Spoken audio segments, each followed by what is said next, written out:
Hello friends, তোমরা সবাই কেমন আছো? আজকে নতুন আবার একটা ব্লগ নিয়ে চলে এসেছি। আমরা আজকে সকাল সকাল রেডি হয়ে বেরিয়ে পড়েছিলাম এক জায়গায় যাব বলে। আর খুব সকাল সকাল উঠে দুজনে স্নান টান করে একদম রেডি হয়ে গিয়েছিলাম, কারণ আজকে একজনের সাথে দেখা করতে যাওয়ার কথা ছিল। আর তারপর ফাইনালি আমাদের উবের অটো চলে এসেছে। আমরা এখন যাব কাটুগুডি মেট্রো স্টেশনে, সেখান থেকে মেট্রো করে আমাদেরকে যেতে হবে। তো চলো যাওয়া যাক। আজকে সকাল থেকে ভীষণ ক্লাউডি ছিল ওয়েদারটা, তো সেজন্য ভীষণ ঠান্ডা লাগছিল। আর তোমাদের দাদা তো মাফলার নিতে ভুলে গেছে, আমি স্কার্ফটাকে জড়িয়ে নিয়েছি কারণ বাইরে প্রচন্ড ঠান্ডা বাতাস দিচ্ছিল।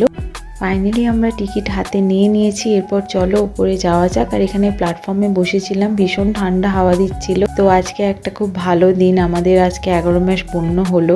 তো সেজন্য আমাদের মনটাও খুব ভালো ছিল। দেখতে দেখতে কিভাবে কাটিয়ে দিলাম বুঝতেই পারলাম না। যাই হোক, মেট্রো এসে গেছে, চলো মেট্রোতে চেপে যাই। দেখতেই পাচ্ছ এত সুন্দর লাগছে।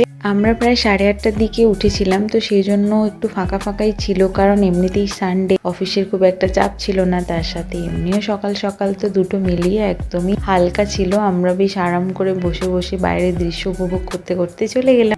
তো এইভাবে প্রথমে আমরা চলে গেছিলাম ম্যাজেস্টিকে, আর ওখান থেকে আবার মেট্রো চেঞ্জ করে স্যান্ডেল শো ফ্যাক্টরি ফাইনালি নেমে পড়েছি। আর এখানে মেট্রোকেও টাটা বাই বাই বলে দিয়েছি। আর তারপর অটো করে আমরা ফাইনালি পৌঁছে গেছিলাম IISc ব্যাঙ্গালোরে, যেখানে ছিল একটা সেমিনার।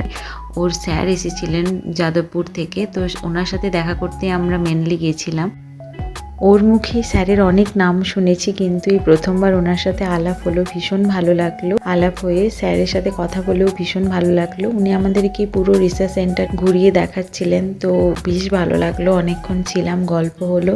ওখানের পরিবেশটা ভীষণ সুন্দর, চারিদিকটা ভীষণ গ্রিনারি, আর খুব ভালো লেগেছে পরিবেশ। তো ফাইনালি আমরা ওখান থেকে বেরিয়ে পড়েছিলাম কিছুক্ষণ থাকার পর, কারণ আমাদেরও বাড়ি ফিরতে হতো। তো আমরা আবার চলে এসেছিলাম শো ফ্যাক্টরিতে, আর ওখান থেকে মেট্রো ধরে। আমি ছিলাম লেডিসে, তাই ও বারবার দেখছিল যে আমি আছি কিনা ঠিকঠাক ভাবে। যাই হোক, তারপর আমরা চলে এসেছি উডুপি গার্ডেনে, কারণ ভীষণ খিদে পেয়ে গেছিল, প্রায় 1:30টা বেজে গিয়েছিল। তো আমরা এখানে অর্ডার দিয়েছিলাম হাক্কা নুডলস, সেটা আমি নিয়ে চলে এসেছি। তো হাক্কা নুডলসের টেস্টটা খুব ভালো লেগেছিল, আর খিদে পেটে খেয়েছি তো মোটামুটি পুরো ছেটেপুটে সাফ না বন্ধুরা, সত্যি খুব ভালো খেতে ছিল। আর তারপর আমাদের দুজনেরই ফেভারিট মাইসোর মশালা ধোসা ভালো করে লাঞ্চ সেরে নিয়ে এখানে বাড়ি ফিরছিলাম। দেখলাম পুজো হচ্ছে, আজকে দুটো রিং নিয়েছি, দুজনকে গিফট করেছি। নিশ্চয়ই তোমাদের সাথে সেটা শেয়ার করব। খুব ভালো থেকো, দেখা হচ্ছে নেক্সট ভিডিওতে। বেশি বেশি করে লাভ, লাইক, রিয়াক্ট করে দাও, আর ভালো লাগলে অবশ্যই শেয়ার করে দিও। দেখা হচ্ছে খুব তাড়াতাড়ি। টাটা।